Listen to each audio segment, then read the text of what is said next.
Want to stay in the Bay Area and talk All-Star? Yes, let's talk All-Star in the Bay.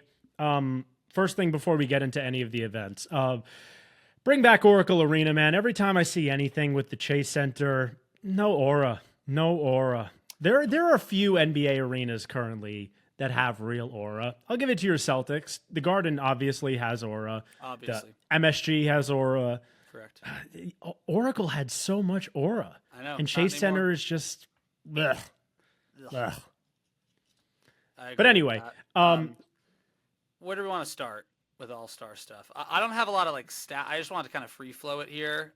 let's just talk about Saturday first. I got a bunch of the odds for all the Saturday events, and I just kind of wanted to Yeah. get your thoughts on what you think the lay of the land is. So, first things first, the skills challenge. 4 teams this time, isn't it usually? Isn't it usually 3? Yeah, so it's usually 3 teams of 3. Now it's 4 teams of 2. Yeah. So I'm pulling up the odds right now. Apologies, I wasn't prepared. yeah. So there are the teams are Team Warriors, which is Draymond Green and Moses Moody, a fascinating skills challenge duo for sure. Team Rookie, Zach Risa and Alex Sarr. Also could have been Team France. Team Spurs, Chris Paul, Victor Wembanyama. And then I think Team Cavs started when the All-Star game was in Cleveland a couple of years ago. Yep. And there's just a Team Cavs every year now. They're just like, fuck it, we'll throw the Cavs in there. They'll enjoy the skills challenge, right? The Team Cavs is just it's become the Mac McClung of the dunk contest, but of the skills competition. It's just like, yeah, fuck it. Some Cavs are going to be there. Why not? So the odds are, I actually see Paul and Wemby plus 165 as the favorite.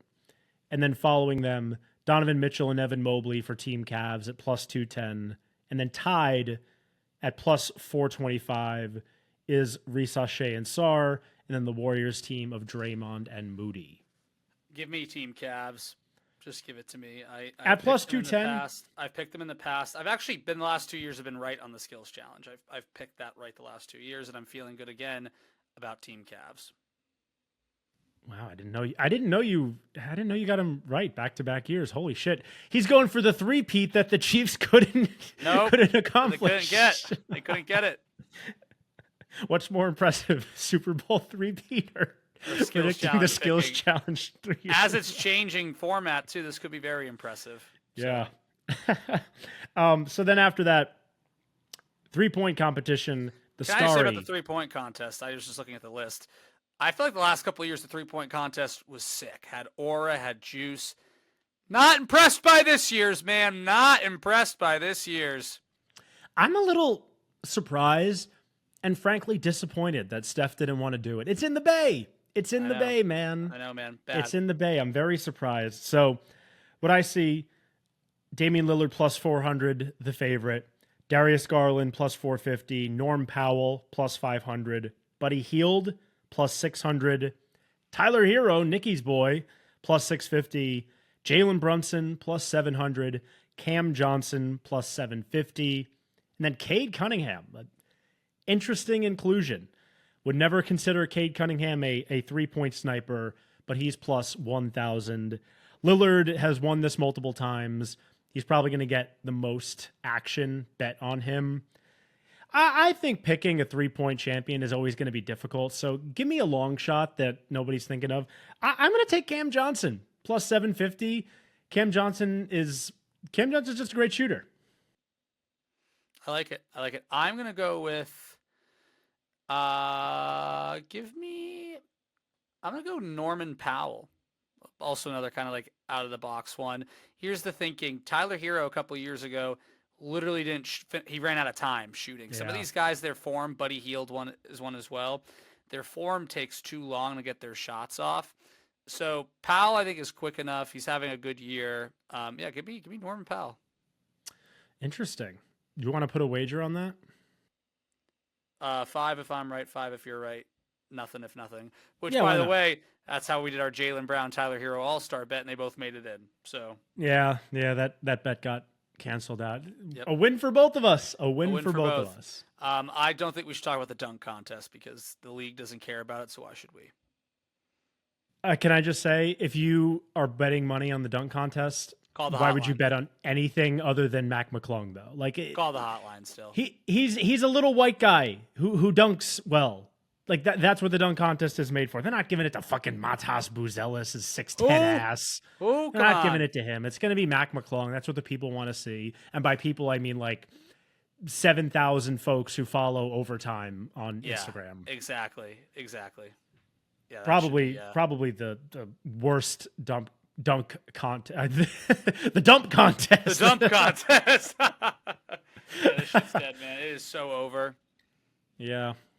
Very, very sad. But then the game itself, very weird format, extremely.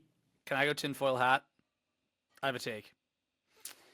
The league decided in September that they were going to do the TNT guys would host or would coach teams, and then they do like the Rising Stars winners. So it'd be a 4-team thing. Then middle of October or November, they got research in that no, fans don't want 4 teams. Fans want an America versus the world because the Olympics were so exciting. Fans want Team America versus Team World in the All-Star game. And so, knowing that, the league put in a call and basically forced the hands of Shaquille O'Neal, Charles Barkley, and Kenny the Jet Smith. That is the only logical explanation for why Team Kenny is so bad. Because it's like Chuck is the globe, Shaq is the U.S., and then Kenny, it's kind of like, well, we ran out of guys. And they put him on the Kenny's Young Stars. Because the fact they all followed their roster to such a T like that, I think a call was put in advance. I really do.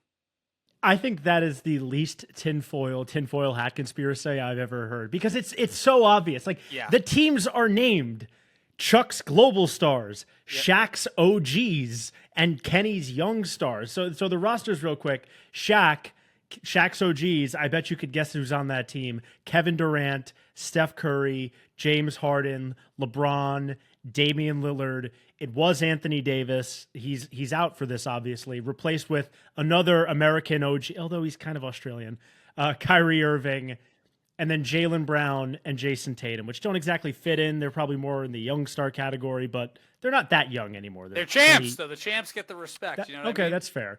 And then Chuck's Global Star team, Giannis, who's out, obviously, Canadian Shai Gilgeous-Alexander, Serbian Nikola Jokic, Turkish Alperen Şengün, Cameroonian Pascal Siakam, Dominican Karl Towns, Texan or Oklahoman Trae Young, Frenchman Victor Wembanyama, and then Donovan Mitchell.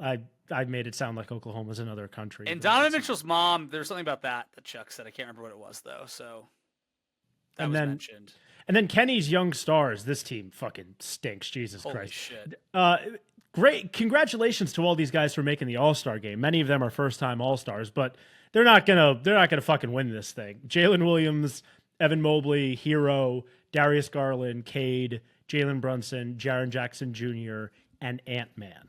I think it's like half first-time All-Stars. Mobley, and Hero, Cade, Jaden. Kenny's whole thing is like, these guys are going to play hard and save the All-Star. Dog, even if they play hard, they're going to get fucking killed. Like, that team stinks.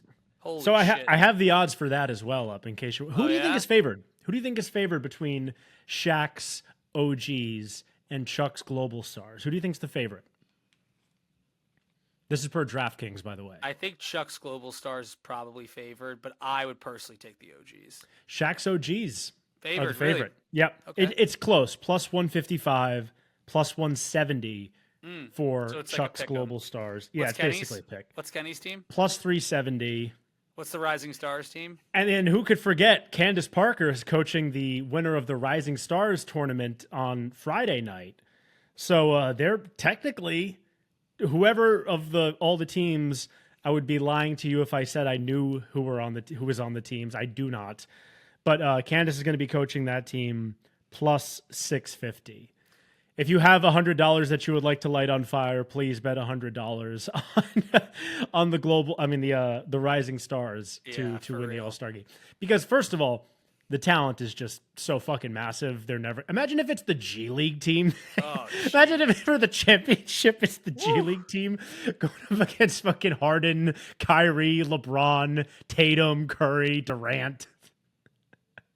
That would be comical. It'd be bananas. I think the Global Stars are going to show out and give me Not Chuck's surprised. Global Stars. You've always been Team Globe, always for years. I've been getting on you that you don't care about American players, and I've been getting on you that on Dude, you for that for years. Shut up. I do not want to get deported. I love America. I love this country. At Elon Musk, at Doge, please know that I love this country. Doge is coming to look at this podcast. We're actually cutting you out just to make it more efficient. We're just going to get in 20-minute shows from here on in, folks. You're not going to hear about Raptor stats. You're not going to hear about any of that. Well, Scotty Barnes' efficiency. Yeah, this is just the CJ show. Top line news, nothing else. Not a lot of thought. Just top line takes, and we're out of here. It's going to be a real efficient program going forward. But before we move on, and I wanted to discuss my 25 under 25 list and then Kevin Durant, but who do you think the MVP favorite is?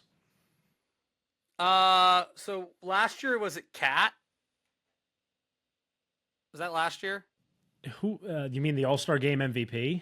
Yeah. Who It was the Cat, All-Star Game? and then it was Tatum. MVP last year it was Lillard.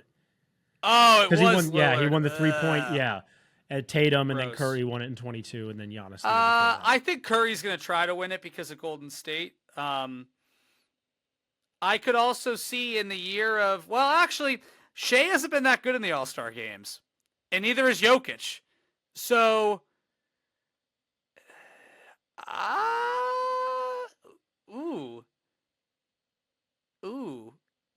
give me Tatum. Tatum's playing well right now. He's playing really well right now. He has been. Let me look Tatum. Tatum or Curry?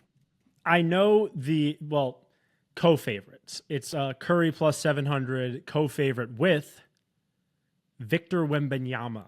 Oh, that'd be sick. Is the other co-favorite. Problem with Wemby, he's going to take a lot of shots, but if they aren't falling, like that could be tough. But Wemby winning would be kind of sick. Yeah, I can't see Shea caring all that much. Anthony Edwards, we know he's got child issues right now. He can't be thinking about the All-Star game. Can't be bothered.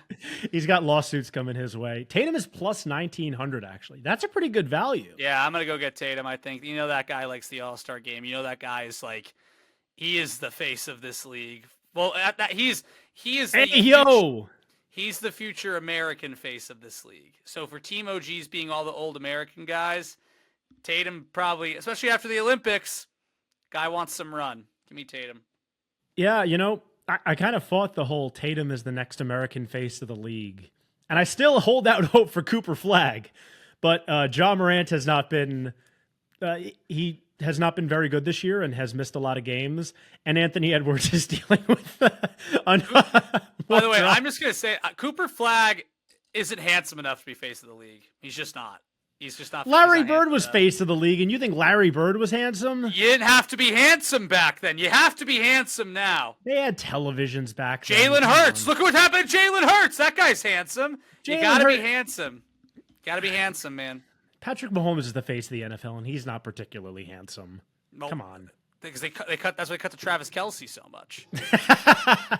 It's bandaging it.